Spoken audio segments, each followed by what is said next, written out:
মা, আমার জন্য কি করলে বলো? শোন বাবা, ছোটবেলা থেকে তোর বাবা মরে যাওয়ার পরে তারপর থেকে আমি তোকে অনেক কষ্ট করে মানুষ করে পড়াশোনা শিখিয়েছি। তো কি লাভ হলো এই পড়াশোনা করে? একটা তো ভালো চাকরি পেলাম না। এর চেয়ে ভালো তুমি কিছু আমাকে টাকা দিতে, তো সেই টাকা দিয়ে এতদিনে ব্যবসা করে নিজের পায়ে দাঁড়িয়ে যেতাম। এই কটা পেনশনের টাকা দিয়ে আমি তোকে অনেক কষ্ট করে মানুষ করেছি রে বাবা। তোকে ভালো করে পড়াশোনা শেখাতে গিয়ে আমার সব টাকা শেষ হয়ে গেছে। এই পড়াশোনার কথা শুনতে শুনতে কানটা পচে গেল। তোমার ওই একই কথা তুমি রেকর্ডটা বাড়িয়ে যাচ্ছ, ভাঙা রেকর্ডের মতো।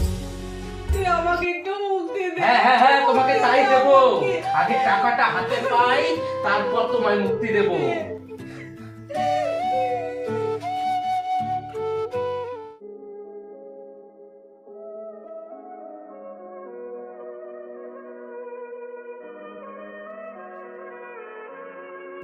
মা, ও মা, ও মা, কথা বলো মা। তুমি কি করলে মা?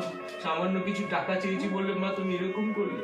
মা, ও মা, মা গো, ও মা, মা তুমি ফিরে এসো মা। আমার ভুল হয়ে গেছে মা। আর কোনোদিন আমি তোমার উপরে যাবো না মা।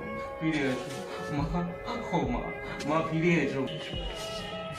মা গো, আমি কাকে নিয়ে যাবো মা?